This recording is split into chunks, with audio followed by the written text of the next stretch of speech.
possam ser também exemplo e parceria com os nossos outros municípios.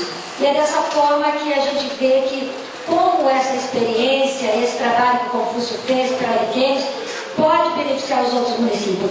A sua candidatura ao governo, como governador do Estado, estando próximos de cada membro do nosso partido, de cada liderança, e nós nesse compromisso de levarmos esta bandeira. E eu acredito também que nesse processo da reeleição do senador Valdemar, da nossa reeleição, do deputado Natan e de outros colegas, é com o objetivo de nós fortalecermos esse trabalho de grupo.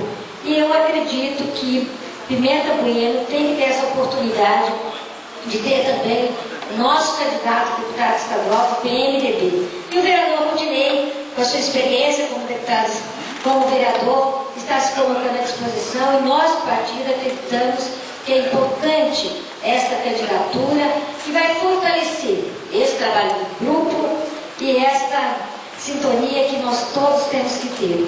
Toda a campanha nós sabemos que ela tem um desdobramento e um crescimento e a gente vê que essa pré-candidatura do Confúcio vem com esse objetivo.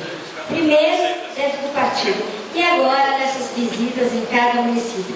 E nós, quando fizemos aquele grande encontro aqui, que o prefeito Augusto esteve à frente, o encontro do PMDB, em toda a região, Confúcio, nós lamentamos a sua ausência. Nós respeitamos porque você estava a trabalho no contexto da administração como prefeito.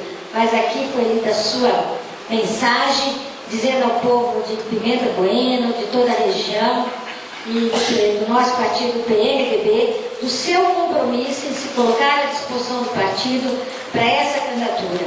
E eu acredito sempre que o próximo governador tem que ter justamente essa oportunidade de ampliar o diálogo, de estar mais próximo. E isso nós teremos com a eleição do Confúcio Moura. Então, eu agradeço a oportunidade de estar aqui com vocês e colocamos sempre à disposição de Pimenta Bueno, do Estado de Rondônia, mas especialmente nesse momento, nesse projeto do PMDB, com o nosso pré-candidato ao governo, Confúcio Moura. Um abraço, muito obrigado. Não fala mais do que encerrar, né?